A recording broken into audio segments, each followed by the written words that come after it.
Welcome to 500 Doors, your real estate podcast.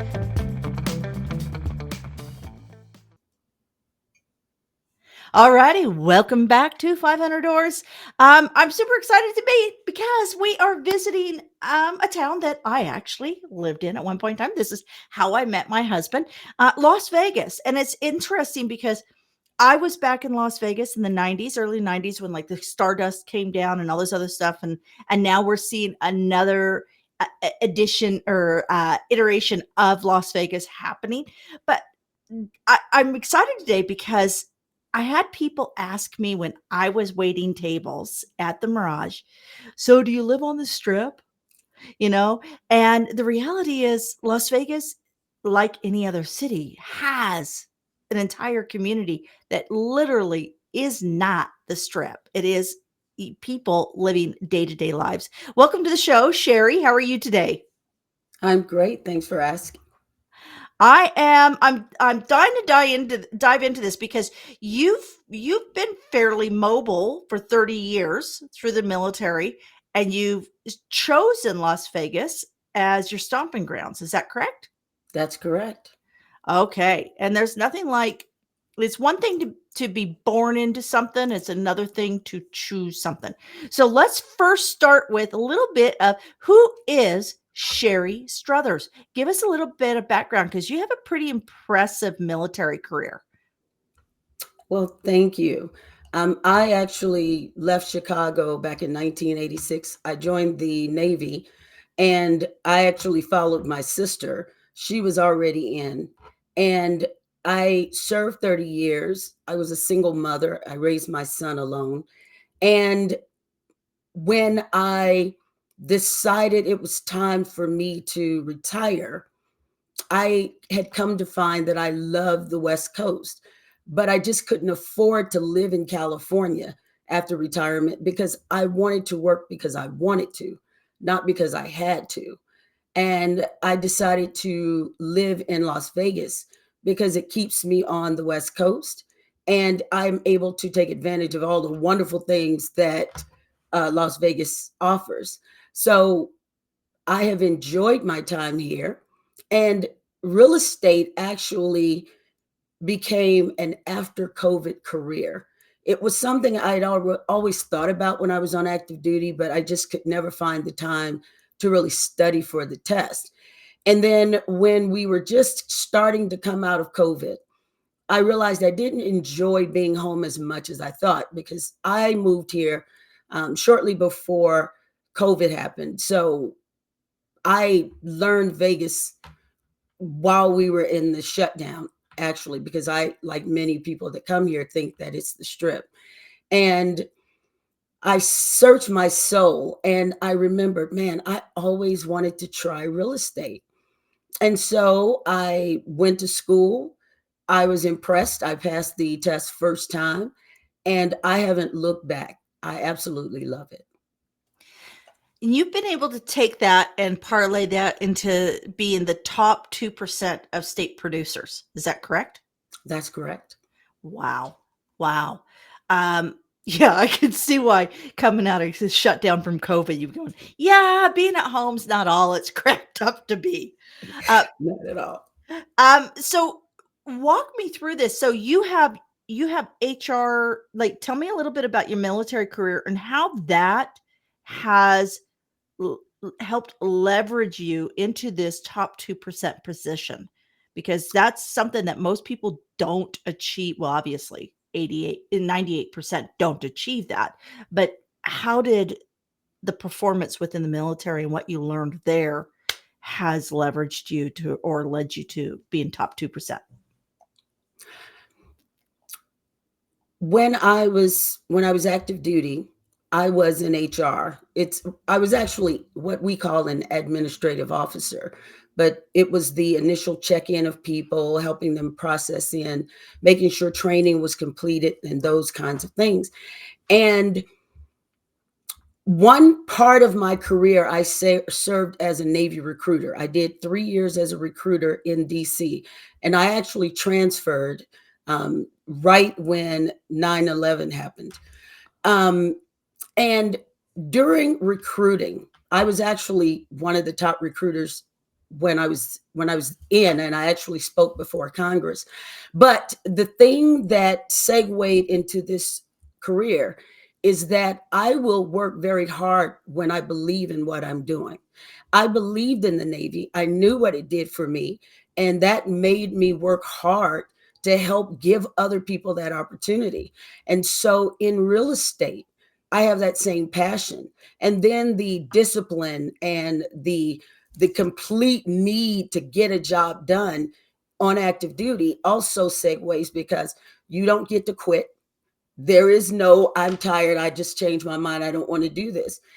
And I actually love showing up for people. So I love what I do. And I actually needed something that gave me purpose.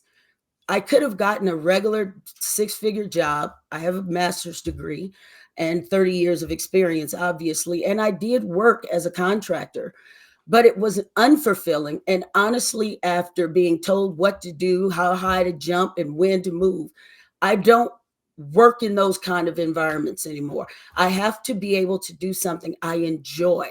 And I enjoy this. And if this ever stops being fun, then I don't want to do it anymore. So I think that my time in the military really helped me because I really work hard for my clients.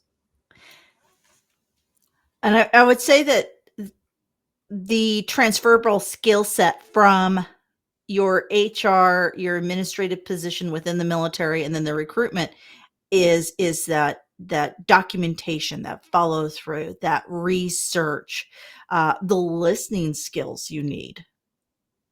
So I can see how that definitely plays into to the success in real estate. In fact, most of the a lot of not most, but a lot of the very high performing real estate agents that I have met in my career and through interviewing have had a background either in teaching or administration or nursing. I've met a lot of like retired nurses or nurses that have chosen to exit the nursing field and go into real estate, and they've done really well. And real estate's not for me. It's not about being number one. It's more about finding rhythms of consistency. I think that's the biggest challenge in real estate is when you work for yourself is creating that consistency. So when we look at that, what are some of the things that you do to establish consistency within your career so you're not getting those peaks and valleys like most salespeople get? Exactly. One of the most important things is to always be prospecting. You have to constantly look for those opportunities to meet new people. That is an absolute must. So I spend at least an hour to 2 hours a week making sure that I meet new people. Secondly, managing your time. I actually have the 12-week year. It was introduced to me by my broker. Well, we used to be a brokerage and now we're a team, but my team lead actually started that as a project. And I live by it now because it gives me an opportunity to sit down every morning, plan my day out, and make sure that I don't waste time because time is the resource that we can't get back. And thirdly, it is always important to do the administrative work. Make sure that I contact the title company, make sure that I'm getting the paperwork that I need. And there has to be time to set aside for that. And I like to do that in the evenings when I get home. I make sure that all of the administrative things that I didn't have time to do while I was running around showing properties and so forth and so on was to make sure that I get home and get that administrative stuff put away so that I'm always having something in the pipeline. Because as you know, there's going to be those people that you meet that you may have met a year ago that calls you back out of the blue. So there has to be constant prospecting. I love networking. I love that meeting new people. One of my favorite things was always to be out in the community volunteering and stuff. When I say the word community, what does the word community mean to you? Community is finding that place that makes you feel welcome, that makes you feel like everything is okay and these people get you. And one of the things that I do as a realtor is that I really work hard to help my veterans, my fellow brothers and sisters in arms. There's a large community of veterans here, in addition to having the two military bases here. So when people come here as a veteran or as a military person, they don't realize how many things there are for us and how many opportunities and volunteer opportunities, places that give us community where we can go and we feel like these people get me, they understand me. So I like to have a community within a community, and reaching out to my brothers and sisters in arms gives me a really good feeling. I enjoy that. And I get to throw around some military jargon every now and again. And I'm guessing that there's a lot of like I have not been in the military. However, I do have a sister that was in the military, and being raised in Wichita, Kansas, McConnell Air Force Base, when I was being raised, was the third largest Air Force base inside the United States. So Wow. we had a lot of military in Wichita. So, but I can only imagine that there is a bit of a culture shock. So creating communities, I love that term, communities within communities is so critical. Um, what's one of the things, so you've been in Vegas for a few years now. What's a hidden gem? Something that most people like, we know that people don't think of grocery stores and suburbia when they think Las Vegas. But Right. what's a hidden gem that you have found in Vegas that you think anybody that moves there should really check out?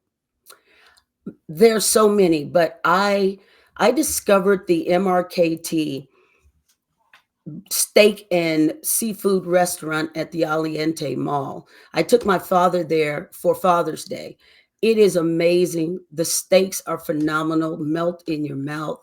The ambiance, and it's beautiful. It's up in North Las Vegas. There's plenty of parking.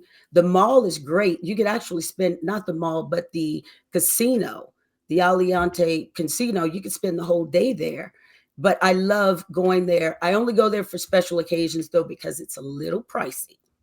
A little pricey. Well, and Vegas is not what it was back in the 90s when I could get dollar shrimp cocktails. Right.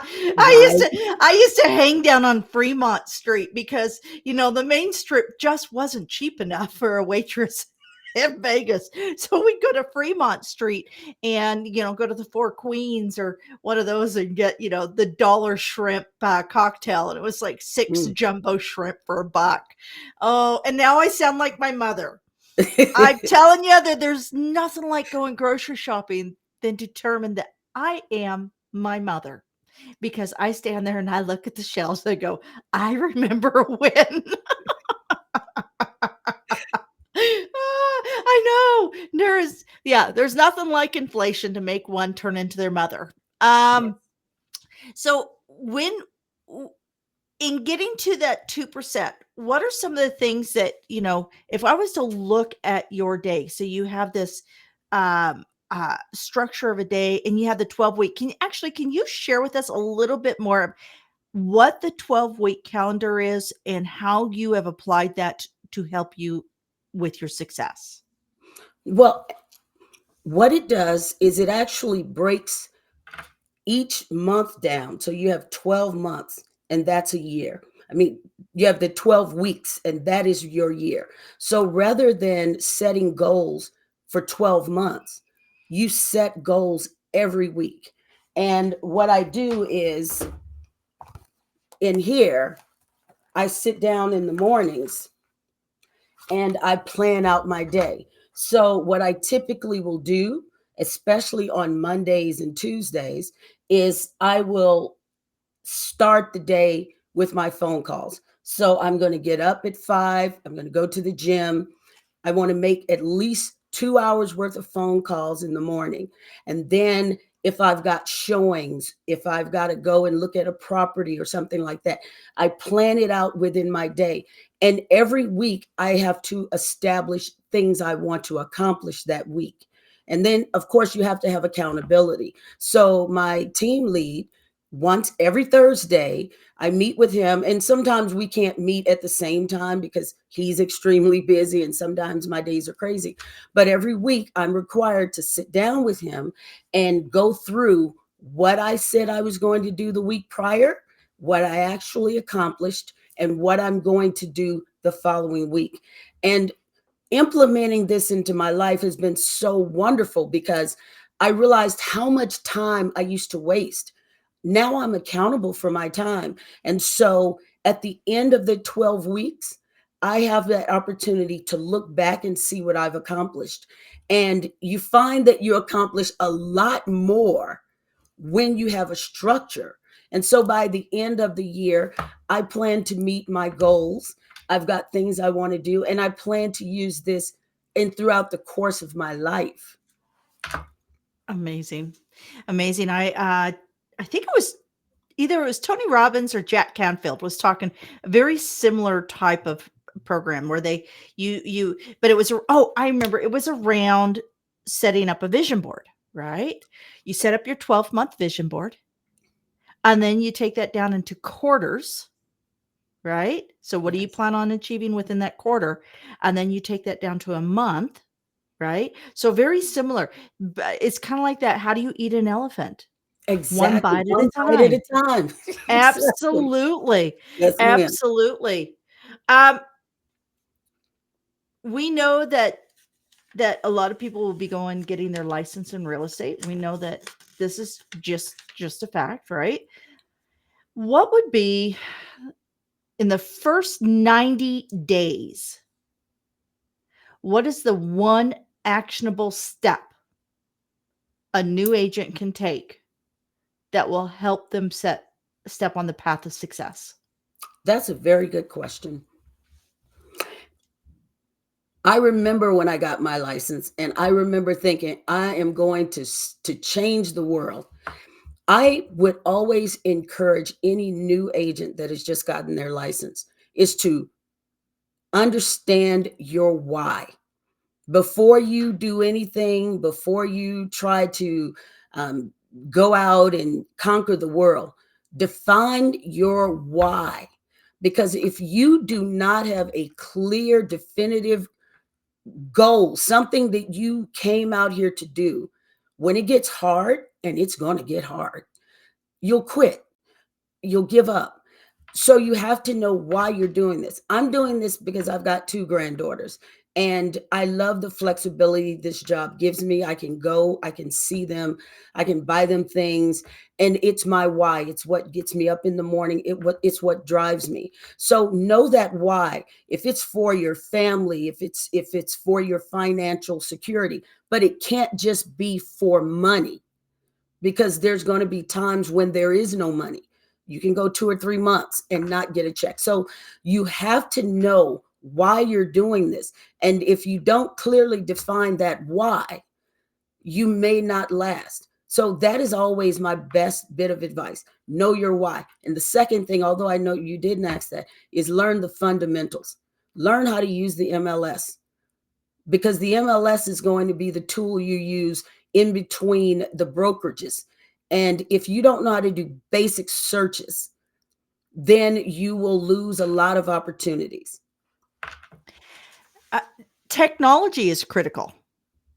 I started real estate in '99 Oh, when we were wow. still on carbon paper, and I would park on curbs of houses and wait until 11 o'clock at night, or meet coffee shops, or so it's a very different world in real estate than what I started in.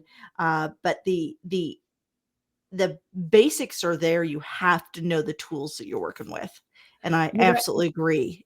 And Absolutely agree. and you know, I looked this statistic up back when I first got my license, and the average age is in the 50s.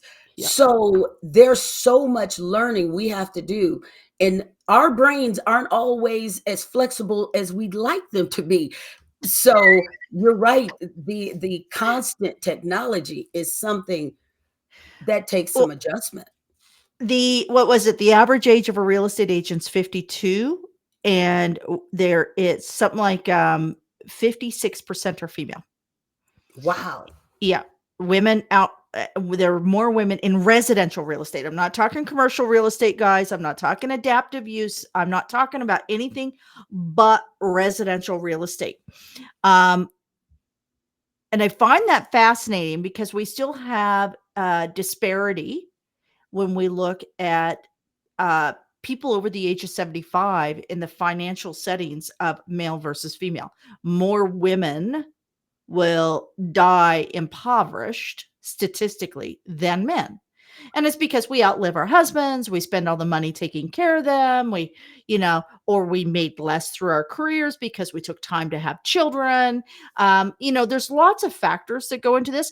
But what I love what you said of knowing your why and knowing that there is a way to create consistent revenue. I'm not talking selling sunset multi-million dollars in my bank account.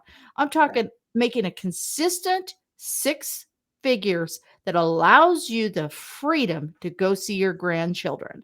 And I think if we had more of this message, we'd see more opportunities opening up. I think we'd see more successes.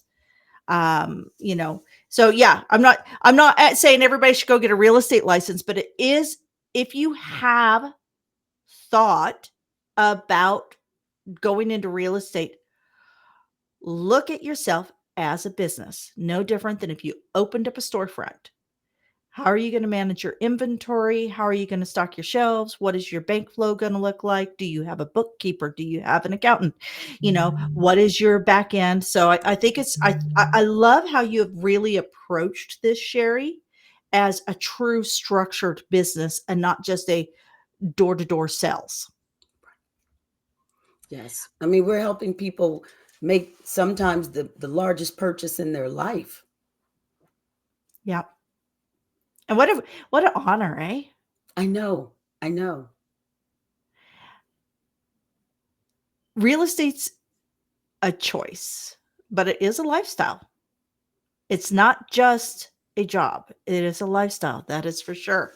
That is true. Sherry, any final words? And oh, you know what? Let's bring up all your socials. Anything that you'd like to share that you think that we haven't covered, and then please tell us where all your socials are, how we can reach out, and if there's somebody who's contemplating going into real estate and wanted to reach out, would you be, especially a lot of our retired military, this is an excellent opportunity for them. Would you be open to chatting with them? Oh, I would love that. My website is www.sherrystrothers.com. I also have a military page there that shows all of the different things that you can do here and the benefits, the discounts that you can get. And you can link to me on Facebook, Instagram, and TikTok. It's Sherry Sells Homes LV. And I love helping people. And what I would recommend to anyone that considers real estate, it is such a wonderful, fulfilling job. It really is. But always in your mind, understand that there will be hard days. There will be hard days. And sometimes there are hard months. Right now things are slow, so you always have to find a way to motivate yourself in the morning. That's why that why is so important to me, because there are days that I don't want to get out of the bed. I don't want to make those phone calls, and I know that I have to get it done. And when I keep pictures of the grandbabies right here on my desk, and I Ah! always make sure that I look over, and I that is what motivates me. And opportunities like this to speak to someone like you that has been in this industry for such a long time and giving other people an opportunity to share their stories, it doesn't get any better than this. I do have one question. You've taken your accreditation for your MRP. That's your military relocation professional. Yes, How does that benefit? Because United States does have such a large, populace of veterans. How does that benefit them when it comes to finding out what their credit limits are and how they can move? Is there an advantage to working with an MRP? definitely. The MRP teaches you all of the things you need to know about the military moves. I have that background, but it was still good to know about the VA loan, things that I did not know. Even though I had used the loan myself several times, there were things that I just did not know. And I think that when you don't take that extra opportunity to get that additional training, when you work with veterans, sometimes you may be doing them a disservice. I really believe that. You know what? Your grandbabies are lucky to have a grandma like you. And, um, you know, in a world gone mad at times, it's great to have a stable and consistent, knowledgeable voice like you, Sherry. Thank you. Really appreciate all that you're doing for us, and we thank you for your service to the country also. It was my So honor. excellent. You know what, folks? Stick around. Make sure you check out other episodes. Only interviewing the best, the people who know how to build community and look at communities within communities and how they can grow those through servant leadership, through networking. Again, I'm Kim Hayden, your host. And until next time, be good to yourself. Go out there and build your community. Thank you for joining us at the 500 Doors, Your Real Estate Podcast. Don't forget to like, subscribe, comment, and share.